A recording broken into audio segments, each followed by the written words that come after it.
How to have fun anytime, anywhere. Step 1. Go to ChumbaCasino.com. ChumbaCasino.com. Got it. Step 2. Collect your welcome bonus. Come to Papa welcome bonus. Step 3. Play hundreds of casino-style games for free. That's a lot of games. All for free? Step 4. Unleash your excitement. Woohoo!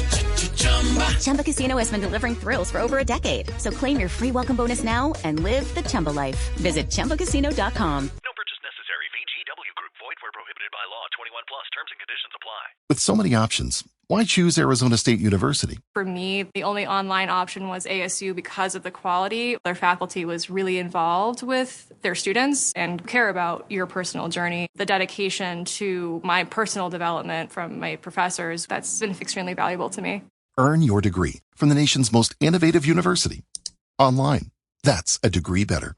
Explore more than 300 undergraduate, graduate, and certificate programs at asuonline.asu.edu. You're listening to Later with Mo Kelly on demand from KFI AM 640. It's Wellness Wednesday on Later with Mo Kelly. We're live everywhere in the iHeartRadio app. Earlier in the show, when I was previewing this segment with Claudine Cooper, we were talking about getting a colonoscopy. Mm-hmm. Very important for men, especially. And I was having some fun with Mark Ronner, but I had come across this article earlier today saying that exercise specifically helps colon cancer survivors live longer. Mm-hmm. Off the top of my head, Claudine, first, good evening. Off the top of my head, I can assume that exercise usually is recommended for all sorts of people for any sorts of reasons. But when I think about colon cancer survivors, it makes it seem just a little bit different, if only because we're inclined to believe that after surgery, you probably would be less inclined to exercise, to do less, to slowly recuperate. But they're basically saying, no. Start moving. Your body. Move your body. Move your body. You know, it's great to be here as always, Mo, but I do feel like physical activity is one of the ways that we can heal our bodies. And I've never had colon cancer, although I do know people who have. And I do feel like their healing journey can be helped by exercise as one of the modalities of healing. And it's a lot of things. It's what we eat. It's how much sleep we're getting. It's how much movement we're getting that's going to improve our healing time over anything. Like, just use pregnancy as an example. As you know, I had 3 children back to back, 5 years. I knocked it out and was done. Right. You talk about it like you were adding on to your house or something. I mean, it was a mission. Like an ADU. It was a real mission. I had to lock in. But what I'm saying is, even after childbirth, they say, listen, give your body about 4 to 6 weeks to rest after you've delivered a baby naturally. And I've maybe lasted 2 weeks without some kind of movement. And I will tell you that I believe moving is what helped me heal faster. Going back to the story, in these trials, nearly 2,900 participants reported their levels of physical activity, which researchers translated into metabolic equivalents, or MET hours per week. Results showed that participants who got 18 or more MET hours of exercise per week had an overall 3-year survival rate 3% higher than the general population. And they're saying general population. They're not saying of people who have beat cancer. Right. They're saying these are people who are living longer than even a person who's never had cancer.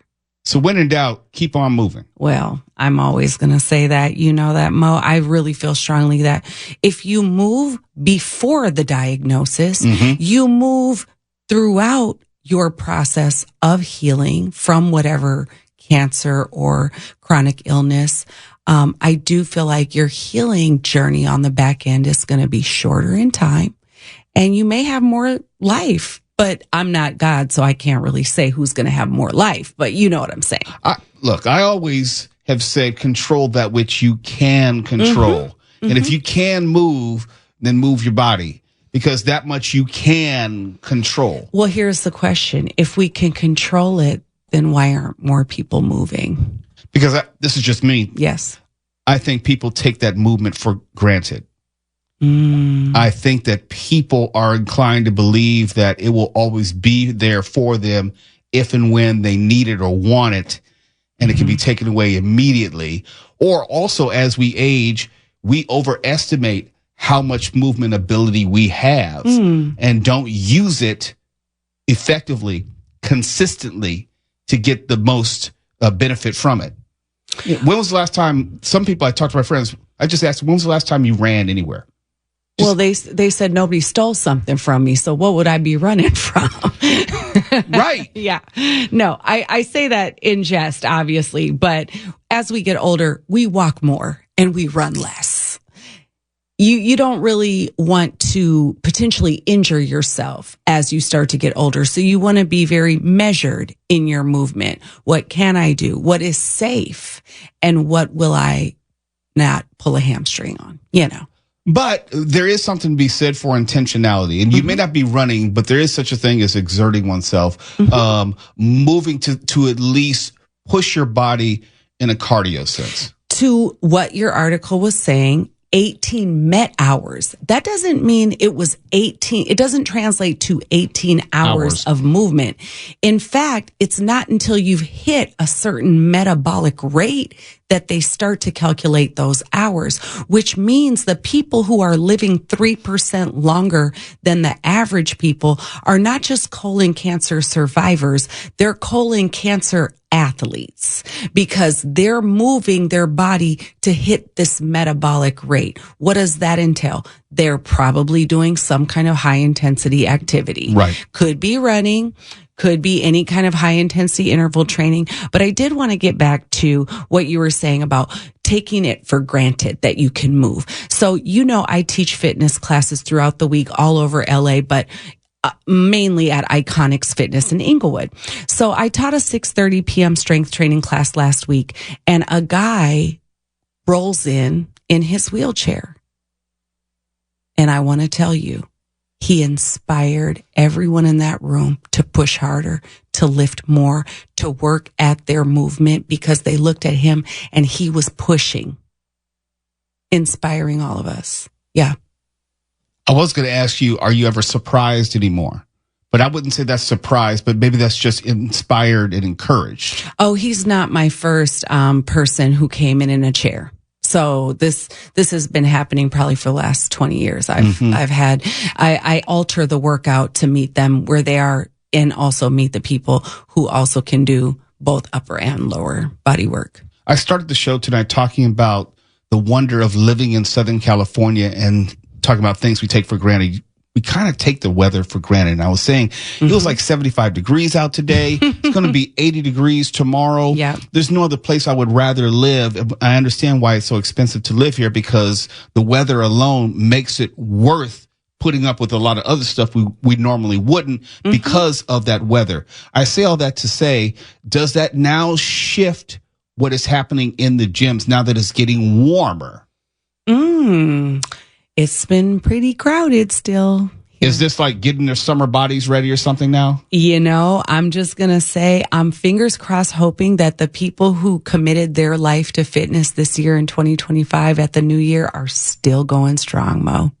So you haven't had the precipitous fall off? I haven't had the fall off this year. Really? Nope. Let's talk more about that when we come back. Okay. I'm joined in studio by Claudine Cooper. Go to ClaudineCooper.com right now during the break so you can find out more about this legendary fitness personality. I'm just putting it out there, claiming it for you. She's usually with us here every single week, and we love having her. And I don't know how much longer we'll have her. She's turning into a star runner. Oh, no. She's turning into a star. So we're going to see how long we can keep her around here. It's later with Mo Kelly. Word. We're live everywhere on the iHeartRadio app.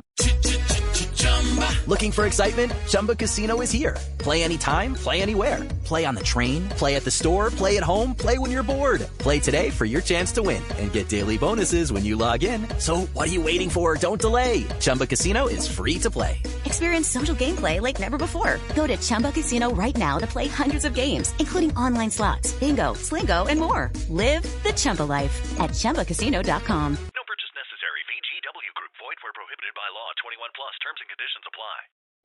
You're listening to Later with Mo Kelly on demand from KFI AM 640. And Claudine Cooper. You can see more at ClaudineCooper.com. She continues to join me in the studio. And I'm not going to publicize another radio station, but I will say that the growth of your community workouts, your free community workouts, is now extending beyond KFI, and the community writ large is taking notice.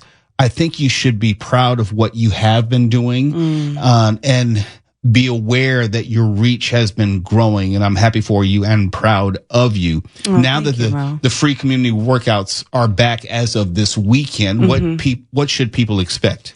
Well, it's the same as it always has been. It's 9 a.m. on Saturdays. It's in the Hollywood Park Retail District, which is adjacent to SoFi Stadium. It's an outdoor workout. There's no equipment needed, no RSVP needed. It's literally just pull up, move your body, meet some really cool people, and go to the farmer's market afterwards. I don't know. Well, you forgot. You better be ready to work out because you're going to put them through their paces. I will, but I don't want to scare people, Mo. I want people to know that I will give them a workout that can be done at home or anywhere for that matter, a body weight workout. But when people say, "Oh, she's going to put you through a workout," that becomes a little barrier. I'm not ready yet. I think I need to start somewhere and do some walking first. But the truth is, you could come and you would be welcomed and you could move at your own pace. Yeah, move at your own pace. But for those who think that they can keep up with the pace, Mo, Claudine got something for you. Okay, just tell on yourself. No, I'm just saying. You came in there doing sprints and everything else. No, Mo, you did great. You did great. Look, I realized I had to slow down at the very beginning. Because I was expending too much energy early on. I said, I know we got another 45 minutes to go. Came out the gate just too fast. Racing, yeah. No, it's when you started doing those like deep knee bends and Yeah, we definitely, we do our stretches. We do our squats. We stay upright so nobody needs a mat. It's not like we're going down on the floor, but I do feel like the community has been craving this, and not just because they want an outdoor workout option, but there is so much positivity exchanged in these workouts. And right now, I just feel like people need it.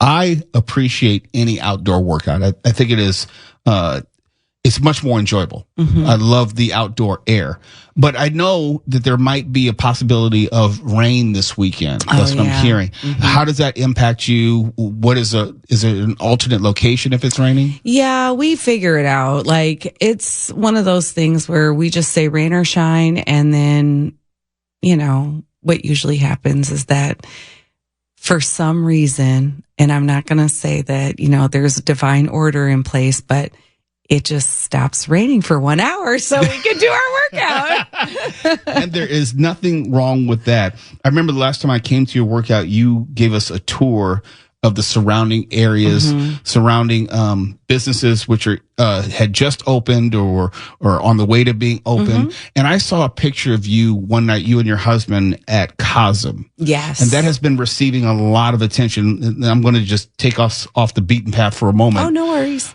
What was your review of Cosm? If you don't know, it is an entertainment facility, an immersive experience where you can watch sporting events. Since we're talking about moving our body, you can watch sporting events and it makes you feel like you're right there.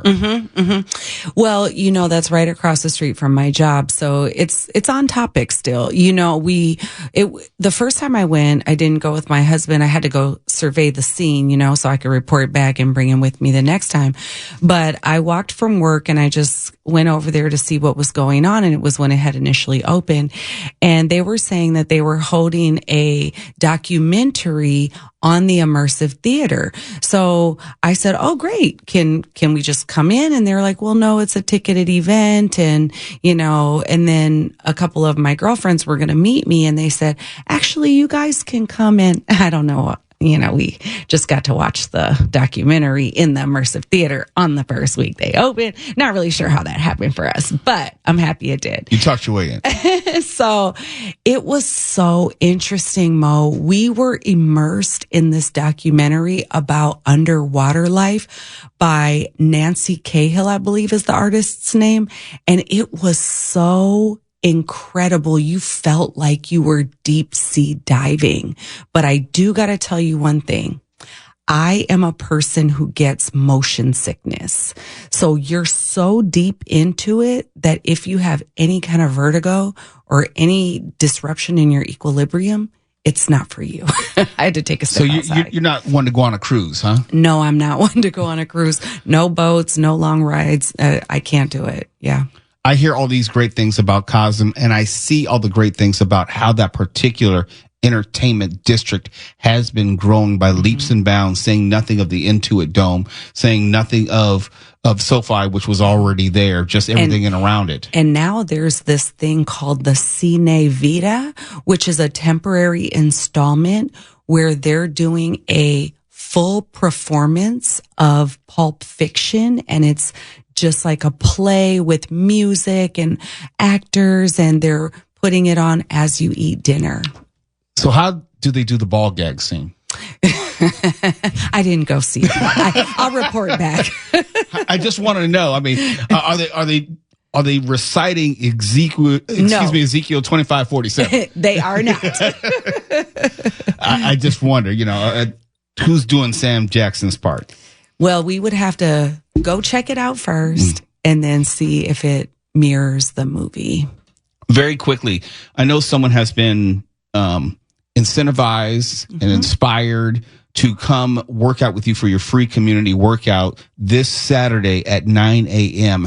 How can they go about doing that? All they have to do is go to the Hollywood Park Retail District, enter into the parking garage on 97th and Prairie, get a ticket. We validate the ticket for 2.5 hours. And there's also a farmer's market adjacent. So you have a workout, you have a farmer's market, you have free parking. What else do you need? 55 other people to work out with. And that's about how many? Maybe more. Maybe more. It's the first time out. Yeah. So we'll see. Claudine, it's always great to see you. Very quickly, how can people find you other than ClaudineCooper.com? Well, I do participate in social media. I just kind of been keeping up with my Threads account, but I'm on Instagram and Threads, TikTok, and Facebook. So I'd love to connect. Claudine, it's always great to see you. Hopefully we get to see you next week, depending on your very, very busy schedule. I plan to be here. You teach 57 classes. Feels stretching. like it. It feels like it. But hopefully I'm going to dial back the teaching because it's hard on my body at this age, Mo? No, I don't know because I'm much younger than you. That's a good joke. Real funny. Hey, wait. Stephanie, you don't need to turn on your microphone to laugh, all right? You don't need to pile on. It reminds me of you and your basketball refereeing this weekend. Yes, it was a lot. I did too much this weekend. Way too much. Body was hurting. Oh, it was hurting. I was standing up. I turned my desk into a standing desk where I lifted up the monitor and I put the keyboard on the top of a box of copy paper so I could stand up because my hips were hurting too much. I didn't want to sit down. Oh, yeah. I thought he was joking and I went serious. out there. And yeah, it was serious. I was like, how is this computer? Oh, the box is there. Yeah. Before we go, let's just say this. Anyone who's experiencing discomfort or pain, sitting down tends to exacerbate that pain. Yep. That's why Mo was standing. And that's why I have a standing desk at home now. Mm-hmm. Better for your body. Absolutely. We'll see you soon. I can't wait. You're listening to Later with Mo Kelly on demand from KFI AM 640. I've been practicing martial arts for the better part of, I want to say maybe 30. How old am I now? So about 37 years. Okay. And part of what I've been taught, what I teach to my students is use of force, reasonable use of force in self-defense. It's not like because someone tries to punch you, you're allowed to kill them. Or if someone attacks you, you're allowed to break every bone in their body if you get the opportunity. You have to use a reasonable force. It's an ongoing conversation. And more times than not, we tell them, do what you need to do to stop the threat and then get yourself to safety. Just that simple. But now the law is getting so complicated, not only for law enforcement, but also for regular citizens like you and me. If you're trying to protect yourself, if you're trying to protect your property, your car, your house, there is this new bill which has been created by Assemblyman Rick Zebur. I think it's how he pronounces his name is Zbur. He's a Democrat representing Los Angeles. He might be listening right now. And this Assembly Bill 1333 would eliminate certain circumstances under which homicide would be considered justifiable, including in defense of a habitation house or property. The bill supposedly would additionally clarify circumstances in which homicide is not justifiable, including, among others, when a person uses more force than necessary to defend against a danger. I'm going to let you know right now, the bill is written so poorly and so unclear in its expression, it's going to confuse you. Just know it's the bill, it's not me. According to this bill, and I'll be quoting it, homicide would not be justified, be clear, would not be justified when, number one, when the person was outside their residence and knew that using force likely to cause death or great bodily injury could have been avoided with complete safety by retreating. Put another way, I interpret that is, look, you knew that shooting that gun was likely going to kill someone when all you had to do was get away. Let me just paraphrase it that way. Number two, when the person used more force than was reasonably necessary to defend against a danger. We all understand that. It wasn't necessary to kill the person to defend yourself or defend someone else. Number three, again, this is homicide would not be justified when the person was the assailant, engaged in mutual combat, or knowingly engaged in conduct reasonably likely to provoke a person to commit a felony or do some great bodily injury, except if either of the following circumstances apply. I have no idea what the hell that was. Okay, but here are the following circumstances. A, the person reasonably believed that they were in imminent danger of death or great bodily injury and had exhausted every reasonable means to escape such danger other than the use of force likely to cause death or great bodily injury. Or B, in good faith, the person withdrew from the encounter with the other assailant or assailants and indicated clearly to the other assailant or assailants that the person desired to withdraw and terminated the use of any force, but the other assailant or assailants continued or resumed the use of force. Mm-hmm. I have no idea what that means. I know exactly what that one means. We actually saw a video of that recently it was one of the recent SoFi Stadium fights. There was an individual who was getting into it with two different people and one of their girlfriends. Mm-hmm. He was clearly trying to tell them, I don't want any trouble. The girl ran up on him. He quickly clotheslined her and flipped her down. He knew a little something. Put her down. Of course, her guy punched him. He knocked him out.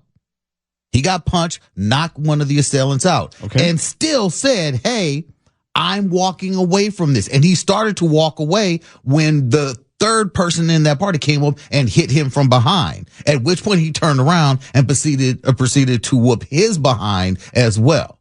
He was in the right. He tried to stop it.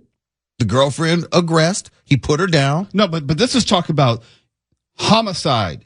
Yes, if he would have killed one of them, he would be clear. Because he told them, from what you could see, I don't want to do this. They persisted. Even after persisting, he still was clear, I want to break this off. If he would have turned around, drop kicked that third person, and they would have, say, fallen, broken their neck, he would be clear because he was saying, I don't want to fight. That one is clear to me. Okay.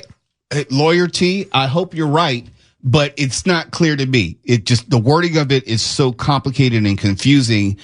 When you talk about the use of force, I don't know, depending on what he might have done. Let's say he fights that third person in their scenario and He knocks him out, and he keeps going because he's angry, hypothetical, because the third person has tried to attack him. I told you, your dumbass, to leave me alone. He's just pounding and pounding and pounding, and then eventually the guy dies. I didn't read it as you could keep pounding. I read it as if you make it clear that you don't want to be a part of any fisticuffs, and fisticuffs happen, and after that you say, hey, you know what? I'm trying to tell you, I don't want to do this. You walk away.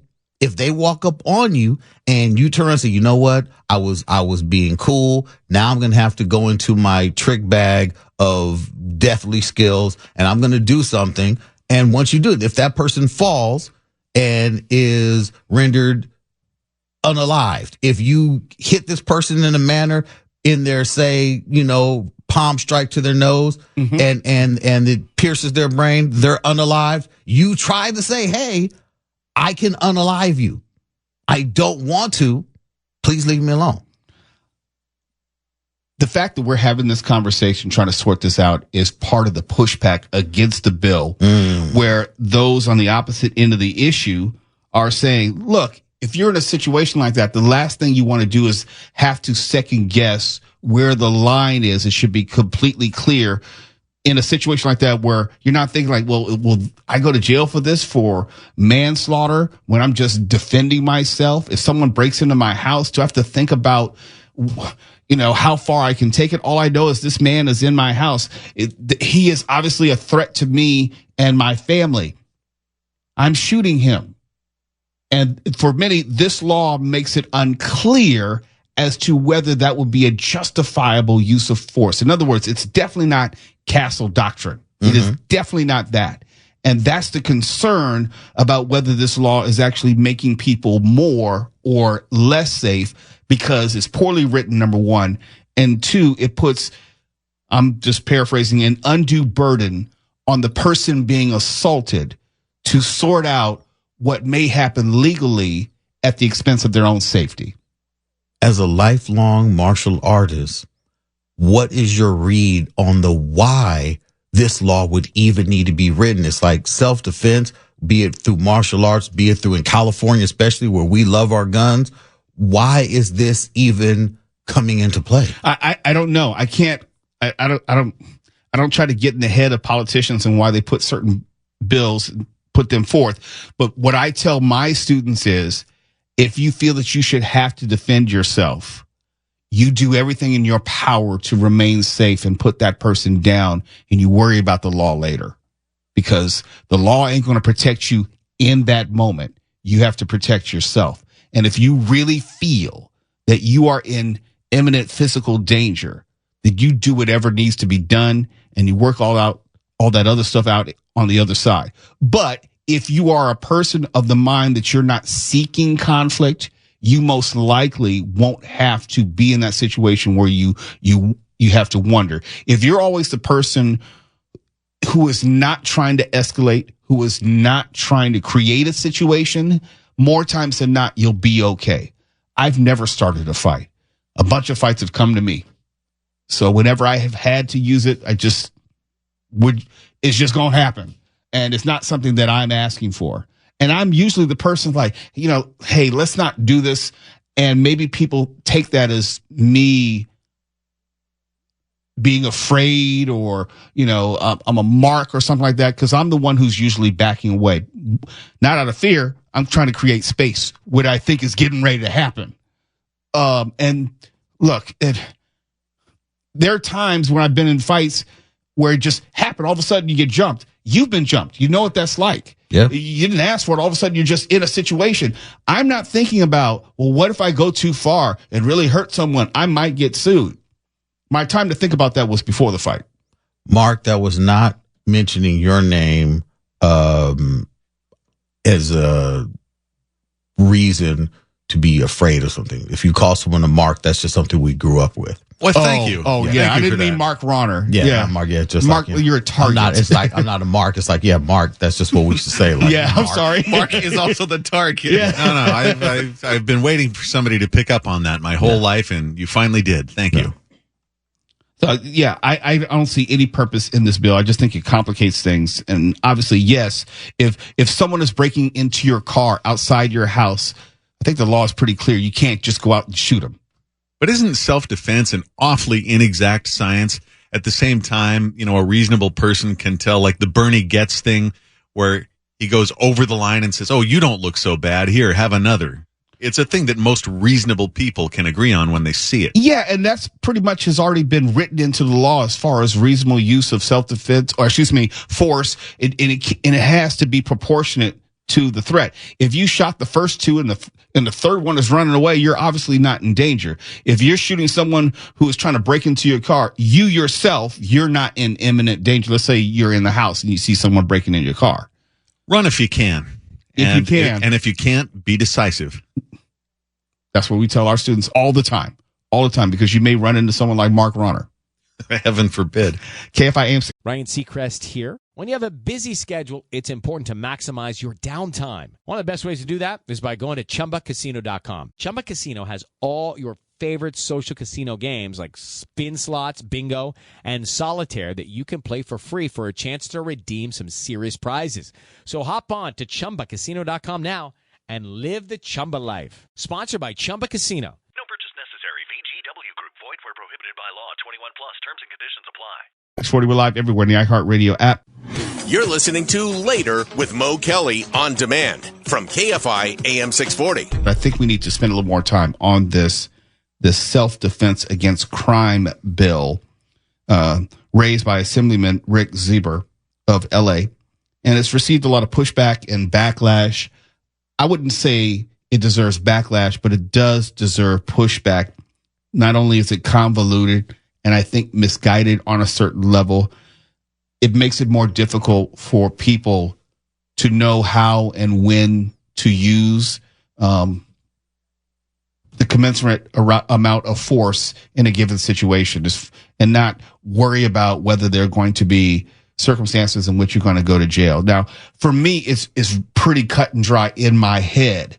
If I'm not in imminent fear or danger, possible death, then I'm not trying to think in terms of homicide. I'm not trying to think of someone trying to kill someone unless I think that that's on the table. For me, I'm not going there. But I'm also a man, and I may not look at this in the same way as a woman. So let me bring in Tiffany Hobbs, who's here for the viral load. No, but I mean, you may have a different viewpoint. Sure.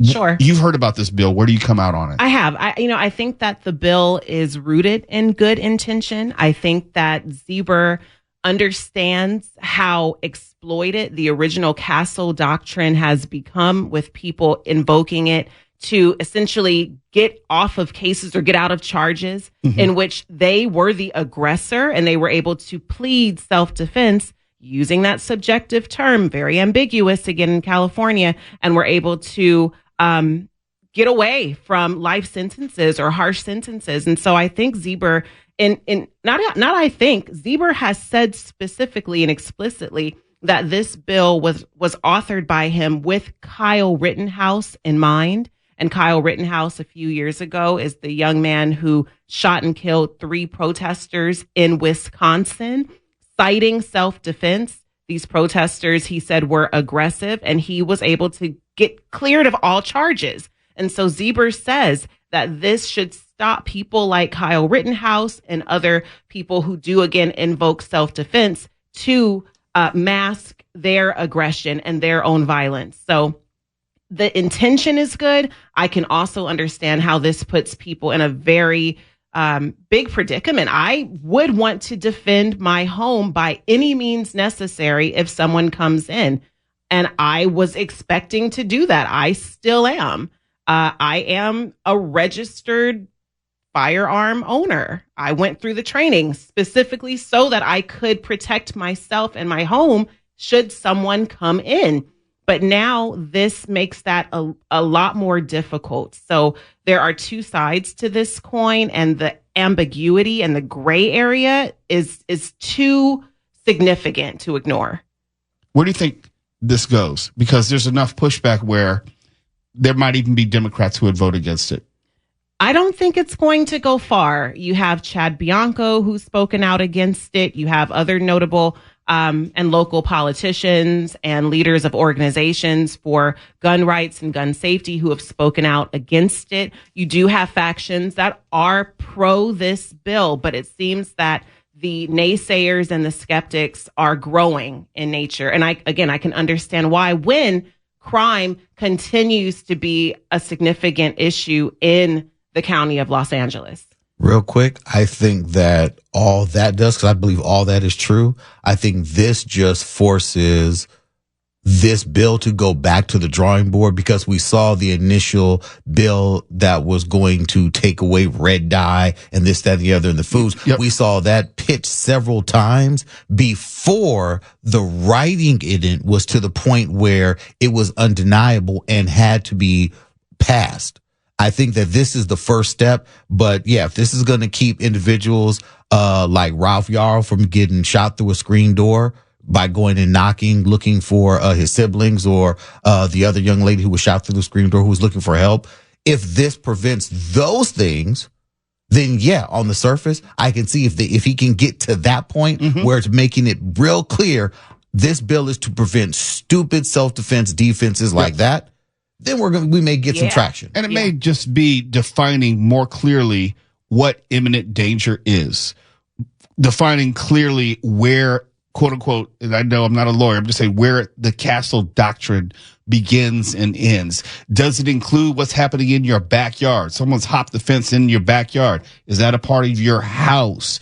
You know, someone is stealing your car and it's in your carport, but it may not be in an attached garage. Is that considered your house and castle doctrine? Those are the questions that I would have. When am I allowed to use lethal force? And when am I then just committing homicide? Two different things. And it's ongoing debate, and we'll continue to have it right here on Later with Mo Kelly. KFI AM 640, we're live everywhere on the iHeartRadio app. We go through all the that's going on so that we can tell you just the you need to know. KFI. And KOST HD2. Los Angeles, Orange County. Live everywhere on the iHeartRadio app. Hello, it is Ryan, and I was on a flight the other day playing one of my favorite social spin slot games on ChumbaCasino.com. I looked over at the person sitting next to me, and you know what they were doing? They were also playing Chumba Casino. Everybody's loving having fun with it. Chumba Casino is home to hundreds of casino-style games that you can play for free anytime, anywhere. So sign up now at ChumbaCasino.com to claim your free welcome bonus. That's ChumbaCasino.com and live the Chumba life. Sponsored by Chumba Casino. No purchase necessary. VGW Group. Void where prohibited by law. 21 plus. Terms and conditions apply.